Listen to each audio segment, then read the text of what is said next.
Hey, sir, you dropped this. Those were the 5 words a young boy in a jacket 2 sizes too small spoke through the cracked back window of a long black sedan on the corner of Adams and Canal on a winter evening. And the old man inside the car, who had not been spoken to with that particular tone of breathless honesty in many years, would later say that he heard the voice before he saw the face. The voice came first. The voice was what he remembered. A small, winded, careful voice.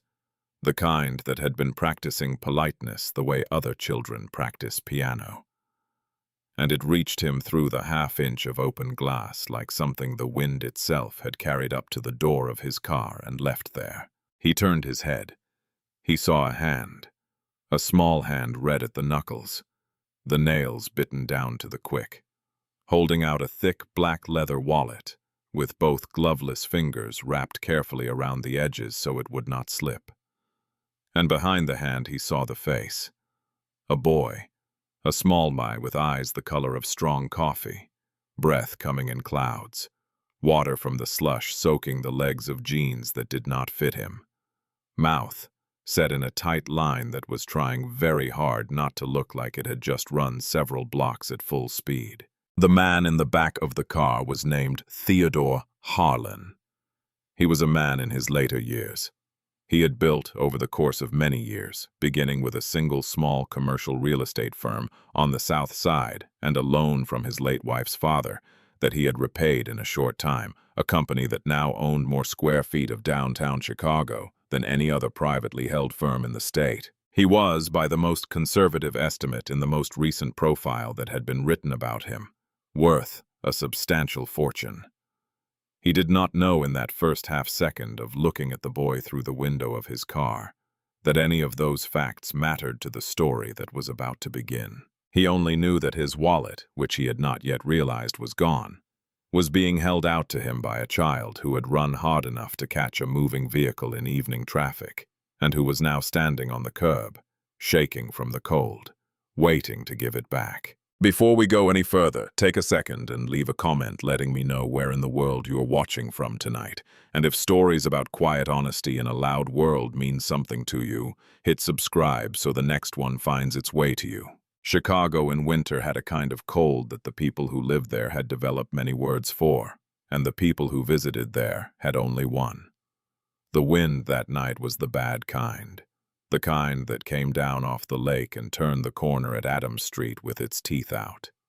And it had been pushing pedestrians sideways along the sidewalks outside Union Station since afternoon. The clouds had been low and bruised-looking all day. The forecast had promised snow by night. The kind of evening, in other words, when most people had their heads down and their collars up and their thoughts already at home, where it was warm.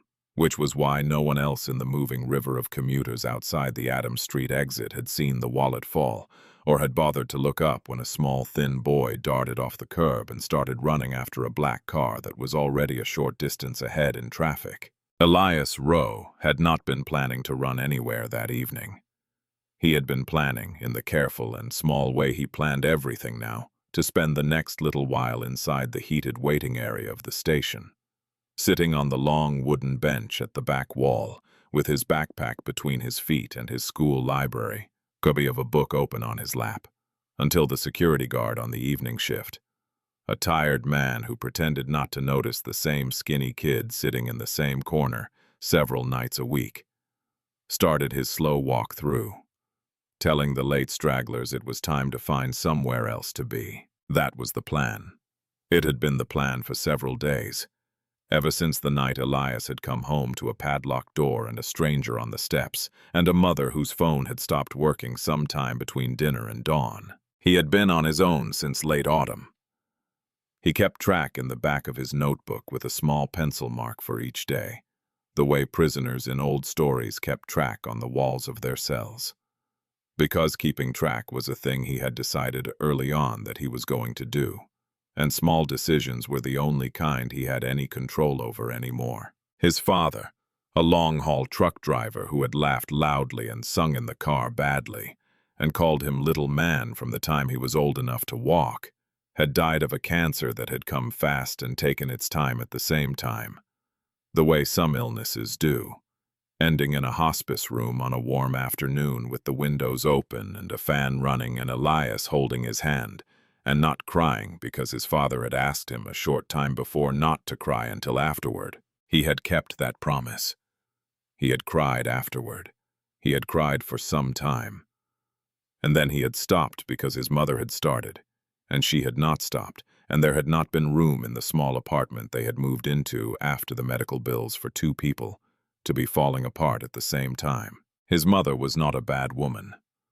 Elias needed to be clear about that, even in the quiet country of his own head, because the world had a way of telling stories about women like his mother that left out the parts that mattered. She had been a school cafeteria manager for many years. She had braided his hair when he was small and sung off-key at the kitchen sink when she did the dishes.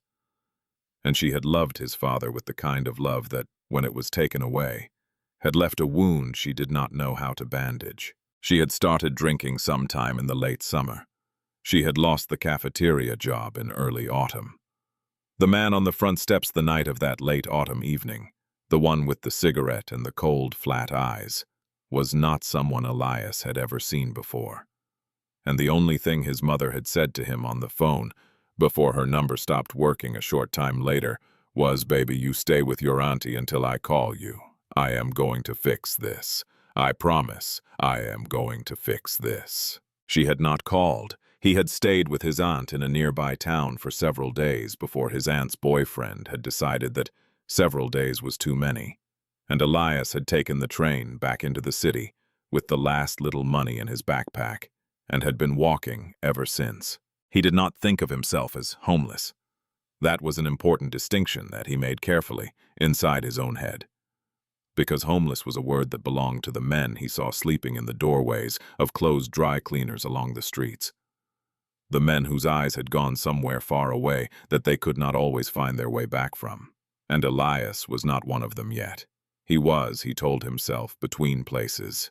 He was waiting. He was waiting for his mother to call. He was waiting for the social worker his school counselor had mentioned the previous spring. He was waiting for the kind of thing that he could feel coming even if he could not yet name it. The waiting required money he did not have, and food he could mostly only find at the soup line that ran on certain days, and a place to sit out the worst of each evening that did not cost anything and did not ask him questions. Union Station was the best of those places. The waiting area was warm. The ceiling was high enough that he could look up at the brass clock and the carved stone and feel for a few minutes at a time like he was inside something built to last, like he was a small temporary thing in the middle of something permanent. And there was a comfort in that he could not have explained to anyone, but had come to depend on. The bench at the back wall did not have armrests, which meant a person could lean against it sideways for a long time without anyone telling them to sit up straight. The bathroom downstairs had hand dryers. A person could stand in front of one for a little while before the noise got embarrassing. And the security guard on certain evenings did not bother him, which was the highest courtesy one human being could pay another in a city like Chicago, in a winter like this one. That was where he had been headed when he saw Theodore Harlan for the first time. He had come up the wide marble staircase from the lower platforms about early evening, his hands jammed into the pockets of his jacket, and his backpack hooked over only one shoulder because the other strap had finally torn through that morning, and he had not yet figured out what to do about it. The evening rush was at its loudest. The great hall of the station was full of the particular sound 1,000 people make when they are all in a hurry, but trying not to look like they are. The soft clatter of suitcase wheels on stone, the rapid percussion of dress shoes, the long echoing announcements coming down from speakers somewhere above the chandeliers. Elias had pressed himself against the side of the staircase, the way he had taught himself to do, making his small body smaller, letting the river of commuters move past him without touching him. And he had watched, as he always watched, because watching was what kept a person safe. That was when he had first seen the old man in the long black overcoat. The man had come down the corridor from the direction of the metro platforms, with the slow and deliberate pace of someone who was not in any hurry, which was, by itself, an unusual enough thing inside Union Station at that hour that Elias's eyes had snagged on him. He was tall. He had the kind of straight back that men of a certain age either kept until the end of their lives or lost entirely. His face was long and mined in the color of weathered oak, with a neat white mustache and white hair cut close beneath a soft gray fedora, and he carried a small worn leather briefcase in his left hand, and nothing else. Everything about him, Elias had noticed, in the half-second it took to see and catalog him, was expensive in the quiet way that very expensive things sometimes were. Nothing shiny, nothing new. Just the kind of careful, dark, lived-in quality that belonged to a person who had stopped needing to prove anything to anyone a long time ago. The old man had walked across the great hall, toward the Adams Street exit, and as he passed the bench just inside the bank of brass doors, the bench where a woman Elias had seen many times before was sitting with her cardboard sign and a paper coffee cup at her feet. He had slowed. He had set the briefcase down. He had reached inside his coat, past the burgundy scarf and into the inside pocket where his wallet lived, and he had drawn out the wallet, and from it, a single folded bill. And he had bent down at the waist with a small, careful effort old men make when they bend. And he had placed the bill, not into the coffee cup, but into the woman's hand, and he had closed her fingers around it, the way you close a child's fingers, around something they might drop. He had said something to her. Elias was too far away to hear what. The woman had looked up at him, and her face had done something Elias did not have a word for at the time, but would later understand was the look of a person being seen for the first time in a long time, and the old man had nodded once and straightened up and picked up his briefcase and turned back toward the doors. That was the moment. In the small, efficient motion of returning the wallet to his coat, the old man had not noticed that the inside pocket of his overcoat, where the wallet usually rested, was slightly twisted under the line of his scarf. The wallet, which he had set there without looking, had not slid into the deep, silk-lined pouch where it had ridden every day for many years.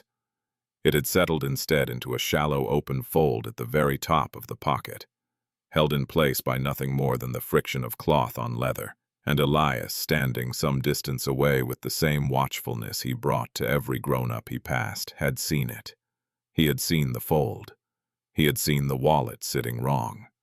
He had felt somewhere in his chest the small, uneasy click of a thing that was about to go badly. He had thought in the same instant about calling out, "Sir, your pocket!" But the words had not come. They had stuck in his throat the way most words to strangers stuck in his throat now. Because "sir" was a word that belonged to boys who had homes, and the old man was already moving, already pushing through the heavy brass doors out into the wind. Elias had followed at a distance of some distance, not because he had decided to follow, but because some quieter part of him had decided for him, and his feet had simply gone where the decision pointed. The brass doors had still been swinging when he pushed through them, and the wind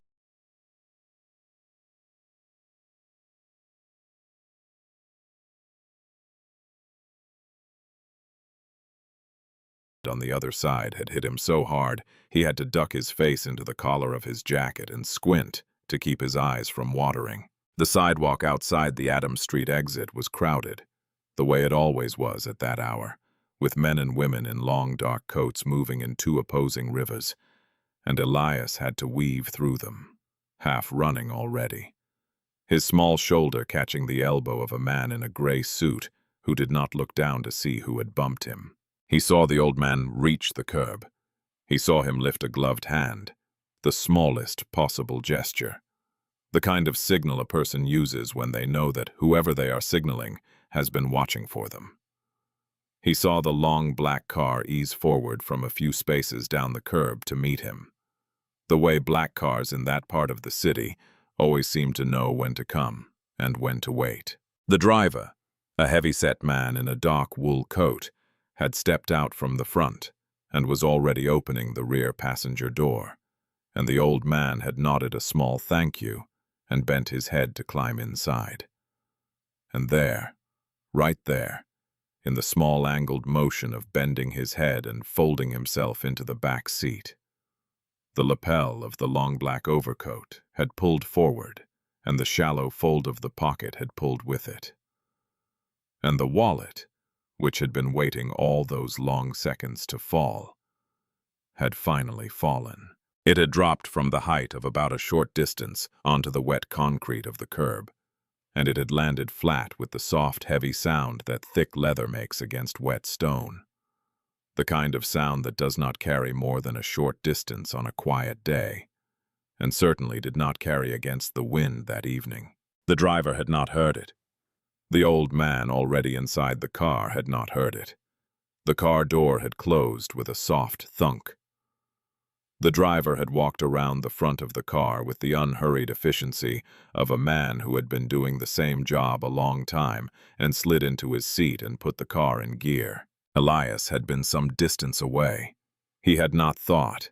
He did not have time to think. He had moved the way the body moves when the mind has not yet caught up, and his two big sneakers had slapped through a half-frozen puddle. And he had bent at the curb and picked up the wallet, and the leather of it was still warm from the inside pocket of the old man's coat, and he had not even fully straightened before he was running. The car had pulled out into Adams Street and merged into the slow procession of evening traffic. Tail lights red in the gathering dark, and Elias had run after it. The wallet pressed flat against his chest with both hands, his lungs already burning from the cold air, his backpack bouncing hard against the small of his back where the broken strap let it swing. He ran past the long row of newspaper boxes outside the station. He ran past a woman selling roasted nuts from a metal cart who looked at him sharply as he went by, the way adults sometimes looked at running children in cities like Chicago. Because a running child was almost always either being chased or chasing. He ran past two businessmen sharing a cigarette outside the lobby of the building on the corner of Adams and Canal, and one of them said something he did not catch, and he did not turn his head to see what. The car was at the light at Canal Street now, third in a line of 4. The light was red. Elias ran faster. He reached the rear bumper just as the light turned green, and for a horrible half-second, he thought the car would pull away from him, and he would lose it forever. And the wallet pressed against his ribs felt suddenly impossibly heavy, the weight of every chance he had not yet been given. But the car ahead of it did not move fast enough, and the black sedan rolled forward only a short distance before braking again, and Elias reached the back window on the passenger side and pressed his small red knuckles against the cold glass and called out, in a voice already half broken by the running, the words he would not remember saying. "Sir, you dropped this." Theodore Harlan had been settling into the leather seat with the slow gratitude of a man whose knees had been hurting since lunch, when the small voice came through the cracked window. He had not heard it at first, or rather he had heard it the way old men hear most things at the end of a long day, as a sound that registered without yet becoming words. And it was only when the voice came a second time, a little louder, a little more out of breath, that the words assembled themselves in his mind, and he understood with the sudden quickening of all his old attention that someone outside the car was speaking directly to him. He turned his head. The driver, a man named Leon, who had been driving for him for many years, and who could read his employer's smallest motions with the accuracy of long acquaintance, was already easing the car back into park with one hand and reaching for the button that controlled the rear window with the other. Theodore raised a single gloved finger from his lap, a small private signal, and Leon left the window where it was, only cracked an inch, and waited. The car ahead of them moved through the green light. The horn of the car behind them gave a short, polite tap. Leon did not move. Theodore looked through the glass. He saw a boy, a small boy, young, with a face that had the particular thinness that childhood faces did not get from genetics, and skin that had gone a chapped pinkish gray across the cheekbones from the cold. He saw a jacket that was at least 2 seasons past being warm enough for that kind of weather. the cuffs frayed where the boy's wrists came through, the zipper missing a tooth halfway up. He saw a backpack hanging off one shoulder by a single strap. He saw the boy's hand pressed against the window, the knuckles split and red, and he saw what the hand was holding. And he understood in the same second that he had not noticed the wallet was gone.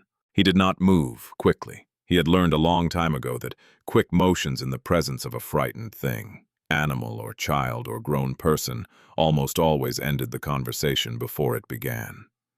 He turned his body slowly toward the door. He met the boy's eyes through the glass. He nodded very slightly, the smallest possible acknowledgement, the kind of nod that said, "I see you, and I am not going to do anything sudden." And then he reached over with his gloved hand and pressed the small silver button on the armrest, and the window rolled the rest of the way down. The wind from the street came into the car. The boy's breath came into the car with it in small visible clouds. Theodore could smell the cold on him, that particular outdoor smell of damp wool and exhaust and skin that has not been warm in a long time. A smell that came back to Theodore from a place in his own past that he did not visit often. "Young man," Theodore said. His voice was low and dry and unhurried, the voice of a man who had spent many years learning that most situations did not get better when you raised your voice. "Am I to understand that I dropped that?" "Yes, sir," Elias said. He was still breathing hard. He held the wallet out a little farther as if afraid that the longer he held it, the more it might look like he was thinking of keeping it. "On the sidewalk, when you got in the car, I tried to call you, but you did not hear me, so I ran." He paused. He swallowed. He added because he had been raised to add it. "I did not look inside." Theodore took the wallet. He took it slowly and with both hands, the way he would have taken a small bird, and he held it for a moment in his lap without opening it. He looked at the boy. He looked at the boy's eyes, which were steady on his face, not on the wallet, not on the inside of the car, not on any of the things a child looking to gain something might have looked at. He looked at the way the boy was standing on the curb, slightly bent forward, slightly favoring one leg, the way a small body stands when it has been running on a stomach that has not had enough to eat in a while. "You ran how far?" Theodore asked. "From the station, sir." "From the doors?" "From the curb outside the doors, sir, down to the light." Theodore was quiet for a long second. He looked once at Leon in the rearview mirror. Leon's eyes met his and held them. "What is your name, young man?" "Elias, sir, Elias Rowe." Theodore let the name sit in the warm air of the car for a small moment before he said anything back, the way he had let names sit for the better part of many decades. Because names, he had decided a long time ago, were the only thing most people gave you for free, and they deserved to be received with the small ceremony of a held breath. "Elias," he said. "That is from the Hebrew. It means who is like the Lord. Did you know that?" "My father told me, sir." The small past tense did not move across Elias's face, but Theodore, who had spent a lifetime listening to the things people did not quite say, heard it land the way a snowflake lands on water. He did not lean toward it. He did not lean away. He simply nodded once, and the nod was its own kind of answer. "Mr. Rowe," Theodore said. The name came out with the same careful weight he gave the names of men in his own boardroom. No warmer and no colder, and Elias felt the strangeness of being called Mr. Anything settle into his small chest with a surprising warmth of a thing he had not known he was hungry for. "I'm going to ask you a question, and I would like you to answer it truthfully. Were you waiting on that sidewalk for me? Specifically?" "No, sir." "You did not follow me out from the station with the intention of speaking to me?" "No, sir.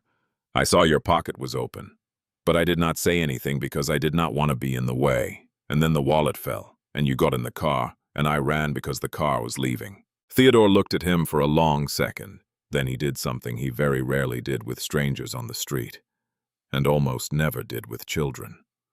He opened the wallet. He did it slowly in the boy's plain sight, with his gloved fingers folding back the leather, the way a man opens an envelope he already knows the contents of. There was a thin stack of bills inside, the kind of stack that a person who had been hungry for several days would have noticed without meaning to. There were several credit cards. There was a driver's license, with a photograph on it, of a younger version of the same face. And there, tucked behind a small clear plastic window in the side panel, was a folded photograph, edges soft with handling, of a woman with gray hair and very dark eyes sitting in a garden somewhere with the light behind her. Theodore looked at the photograph for one short second. Then he folded the wallet closed. He had done this, Elias understood watching him, not to check whether anything was missing. He had done it so that the boy could see, in the moment of the wallet's return, that the man was not the kind of man who would later accuse him of taking something that he had not taken. It was the closest thing to a private courtesy Theodore Harlan was capable of paying a stranger, and it was not lost on Elias, who had spent the last several weeks being looked at in ways that started with the assumption that he had already done something wrong. "Mr. Rowe," Theodore said, slipping the wallet not into the outer pocket this time, but deep into the inside one, against the silk lining where it belonged. "I am not going to insult you by trying to pay you for what you have just done. You did not do it for that reason, and we both know it." He paused. "But I have been around a long time, and I have learned that there is almost nothing in the world more rare than the thing you just did. And I would be a poor sort of man if I let you simply turn around and walk back into that wind without at least asking you something. Sir, have you had your supper tonight?" The question was so gentle that it took Elias a half-second to feel the edge of it. He looked at the old man's face. He looked at the watery clarity of the eyes. He looked at the gloved hands folded in the lap and the burgundy scarf and the careful patience of a person who is not going to rush him, no matter how long he took to answer. He thought briefly about lying. He thought about saying, "Yes, sir, I ate already," the way he had said it to 100 people in the last several weeks, because lying was sometimes the only door that did not lead somewhere worse. But there was something about Theodore Harlan that did not allow that particular lie to form in his mouth. "No, sir," he said quietly, "not tonight." "Yesterday?" Elias did not answer. Theodore did not press the silence. He let it sit between them, the way a candle sits between two people at a small table lighting them, without asking anything of them. Outside the car, the wind had picked up again, and a sheet of newspaper went tumbling past the curb, in long, slow somersaults, the way newspapers had been tumbling past curbs in that city for many years. The light at Canal Street cycled green, then yellow, then red again. The car behind them, which had given up honking, eased around them and merged back into traffic with a small, irritable swerve. Leon in the front seat kept his hands on the wheel and his eyes forward and his face perfectly still, the way Leon had learned to keep his face still in moments like this one, because Leon had been driving Theodore Harlan for many years, and Leon knew the way a man knows the weather of his own roof, that something was about to happen that he would not be telling his wife about over the dinner table for many years to come. "Mr. Rowe," Theodore said, and the formal name came again, deliberate and offering. "I am going to make you an offer, and I want you to know before I make it that you are free to say no. The car will take you wherever you ask it to take you. No questions, no conditions. You may simply step away from this window right now and walk back to the station, and Leon and I will drive home, and that will be the end of it, and I will think of you with respect for the rest of my life, regardless of what you choose. Do you understand me?" "Yes, sir." "Good. The offer is this. I'm on my way home, but I have not eaten supper either, and there is a small place I sometimes stop at on the way that is about some distance from here. The food is plain. The woman who runs it has known me a long time. There are no other diners at this hour, because it is too early for the kind of people who eat there, and we will not be bothered. I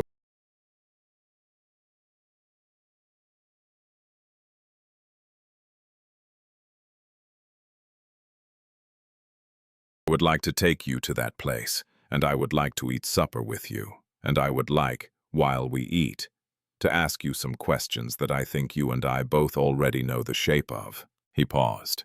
The wind moved a strand of his white hair against the brim of the fedora. "After supper, if you would like Leon to drive you somewhere, he will. If you would like to be dropped back at the station, he will. There will be no obligation in either direction. I am asking you because I am hungry, and I would prefer not to eat alone tonight. And I think perhaps you might prefer the same. Elias stood on the curb with the wind pushing at the back of his too small jacket and his red knuckles white now around the strap of his backpack. He looked at Theodore. He looked at Leon's careful, still face in the front seat. He looked at the warm, yellow interior of the long black car, the soft glow of the small reading lamp set into the panel above the back seat, the rich brown of the leather, the strange, impossible warmth of a small, enclosed space on a very cold winter evening. He thought about the security guard, who would be starting his slow walk-through in about an hour. He thought about the bench at the back wall. He thought about the long stretch of night that came after the station closed, the long stretch of hours when there was nowhere to be, that did not cost something he did not have. He thought about his father, who had told him once, sitting on the front step of their old apartment on a summer evening with a sweating glass of iced tea in his hand, that the only mistake you ever really made in life was the one where you let pride keep you cold when somebody honest was offering you a fire. "Yes, sir," Elias said. His voice was very small. "I would like that, thank you, sir." Theodore nodded once. He did not smile. He did not make any of the small theatrical gestures that adults sometimes made when a child accepted a thing they had clearly needed. He simply turned his head slightly and said in a voice that did not have to be raised inside the car, "Leon, would you mind?" And Leon, who had been waiting many years for moments very much like this one, slid out of the front seat without a word and walked around the back of the car and opened the rear passenger door on the curbside and stood there with the same quiet patience he might have used to hold a door for a senator. "Getting out of the wind, Mr. Rowe," Theodore said. Elias climbed into the car the way a person climbs into something they have only ever seen from the outside, slowly and with both hands and a small involuntary held breath. The seat was wider than the bench at the back of his grandmother's church. The leather was warm from the heater, and the warmth came up through his jeans and into the back of his legs and into the small of his back, where the cold had settled deepest. And he had to set his teeth against the strange sudden ache that came with returning warmth, the ache that meant his body had been holding the cold longer than he had let himself notice. He set the backpack on his lap. He folded his hands on top of it. He did not lean back against the seat, because leaning back felt like a thing he had not yet earned. Theodore Harlan did not look at him. That was the second great kindness of the evening after the opening of the wallet. Theodore kept his eyes forward through the windshield as Leon eased the car back into traffic, and he made a small, unhurried observation about the way the snow had been promised for hours and still had not arrived. The way a man speaks to fill a small space without asking it to give anything back. Elias listened to the voice, the way he might have listened to a radio left on for company. He did not have to answer. He was being allowed, in the warm dark of the back seat of a stranger's car, to simply be still. They drove south on Canal and west on a street Elias did not know the name of, past buildings that gave way slowly from glass and steel to brick and brick to the older blocks where the lights from the storefronts spilled yellow onto the sidewalks, the way light had spilled in the city for many years. The car rode so quietly that Elias could hear, very faintly, the small ticking of his own breath against the cold glass of the window, and he had to remind himself a few times that he was awake. The restaurant was on a short street between a hardware store and a closed flower shop. There was no sign over the door, only a small painted name in the lower corner of the window in gold letters that had been painted by hand a long time ago, and touched up by the same hand a few times since. Clara's. Leon eased the car to the curb and got out and opened the rear door, and Theodore climbed out first. The slow, careful unfolding of an old man's body in the cold. And then Elias followed, holding his backpack against his chest. The wind found him again as soon as he was on the sidewalk. He had only been warm for a short time, and the cold felt worse now than it had before. Theodore laid one gloved hand very lightly on his shoulder as they walked the few steps to the door. The hand did not push, it did not steer. It only rested there long enough for the boy to feel it, and then it lifted again, and Theodore opened the door for him and stood aside, and Elias, who had never had a door opened for him by a grown man in his life, walked through it. Inside the room was small and dim and smelled of butter and onions and slow bread. There were 8 tables. 6 of them were empty. The other 2 were set but uneaten at. A woman in her later years came out from a doorway at the back with a dish towel over one shoulder, and her face, which had been arranged for the small business of an early evening, rearranged itself entirely when she saw who had come through the door. "Theodore," she said. She had a small accent that was hard to place, the kind that had been softened by a long time in a country that was not the country it had started in. She crossed the room with her hand already out, and Theodore took it and held it and said, "Clara, I have brought a guest tonight. This is Mr. Rowe.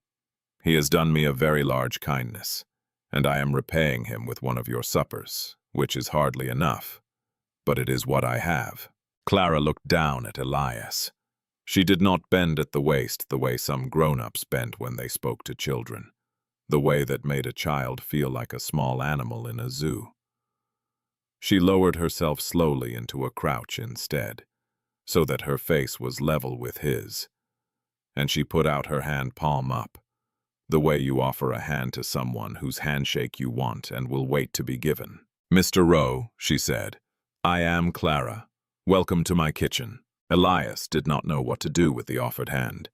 He had not shaken many hands in his life, and certainly not with women in restaurants who treated him as if he were a man with somewhere to be. He took it after a half-second of hesitation, and her grip was warm and dry and firm in a way that did not test him. And she held his hand for a moment longer than the simple shape of a handshake required. And then she let it go and stood and gestured them toward a small table near the window. The tablecloth was plain white.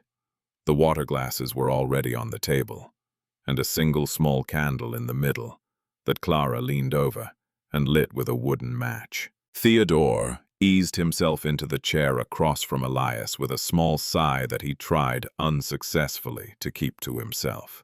He hung his fedora on the brass hook on the wall beside him. He folded his gloves and laid them flat on the windowsill. Clara brought a basket of bread without being asked and set it down in the middle of the table, and Theodore tore a piece of it slowly and pushed the basket gently across to Elias, and said only in a low voice that did not make a ceremony of it, "She brings more if you finish that. There is no end to the bread here.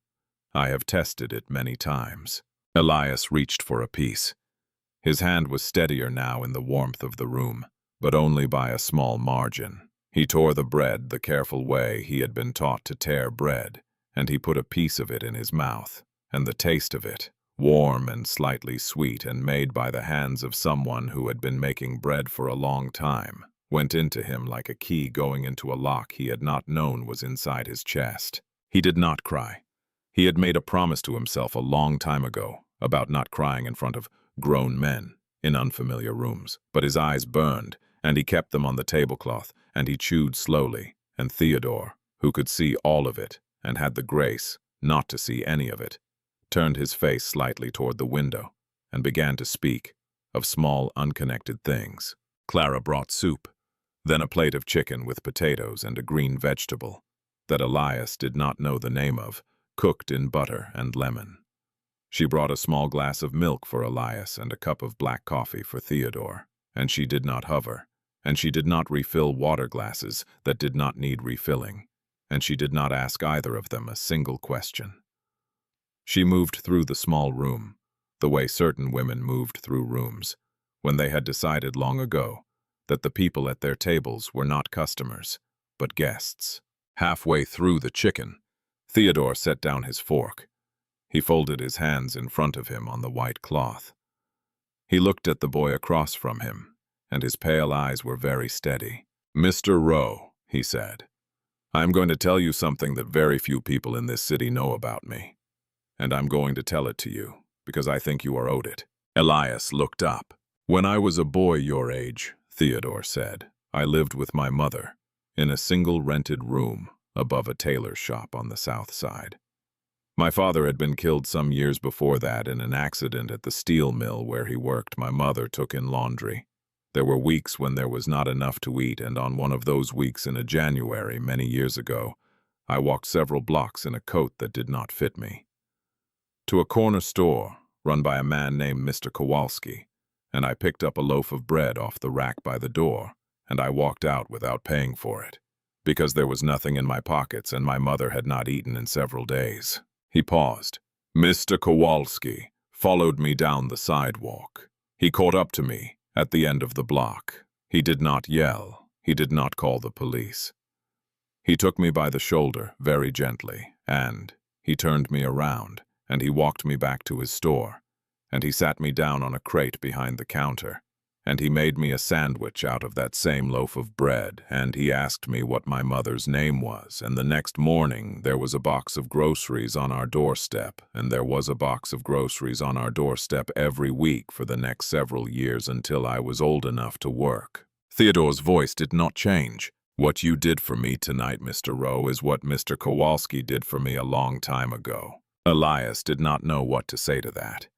He had never been told a story by a grown man, as if the story belonged equally to both of them.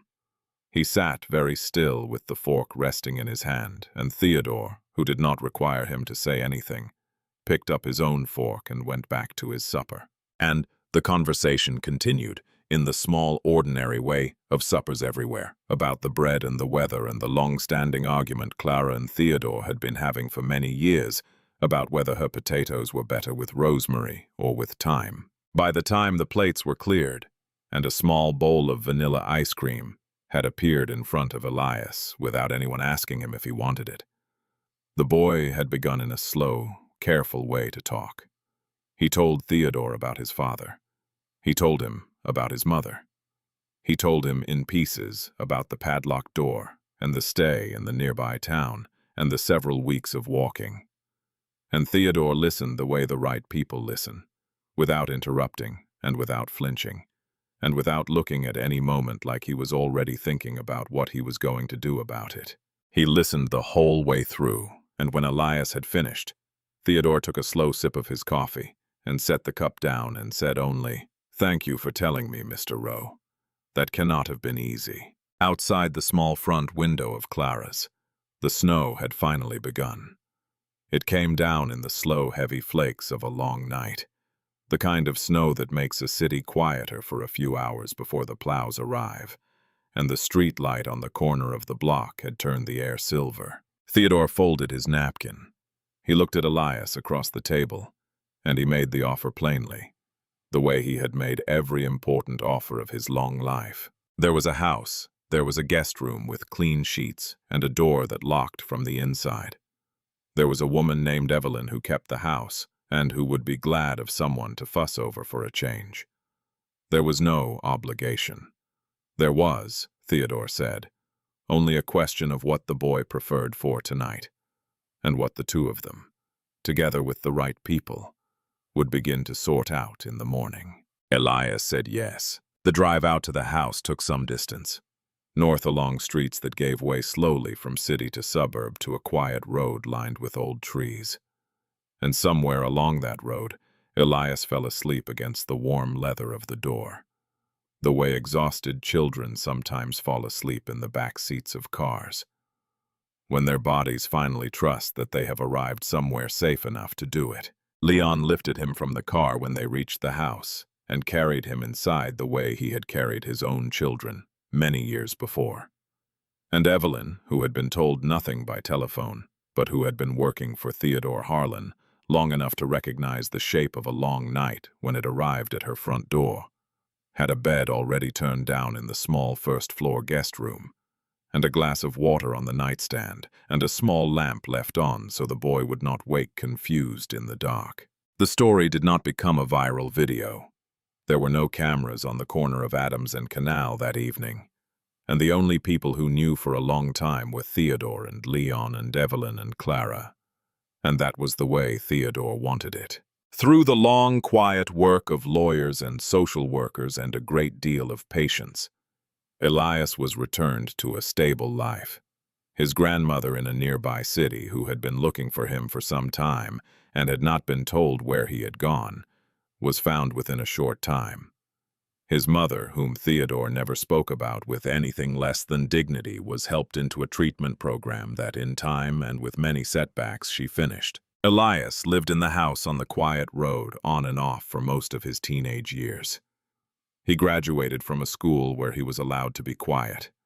He went to college on a scholarship Theodore had quietly arranged. Theodore Harlan died at an advanced age in the same house on a clear morning in early spring, with Evelyn holding one of his hands and Elias, then a young man and home from his second year of graduate school, holding the other. In the desk drawer in Theodore's study, there was a sealed envelope, addressed in his careful handwriting to Mr. Rowe. Inside it was a single sheet of paper that said, "You ran several blocks in the cold to give back something that was not yours. That is the whole of it. Be the man who runs." Elias Rowe is a grown man now. He runs a nonprofit in Chicago that finds children who are between places, the way he was once between places, and gives them a door that locks from the inside. He named the foundation after a man on the South Side who once made a sandwich out of a stolen loaf of bread for a hungry boy who would grow up to remember it. He called it the Kowalski Project. If this story moved you tonight, leave a comment and tell me which part stayed with you, and subscribe for more stories of quiet honesty and second chances. Thank you for being here.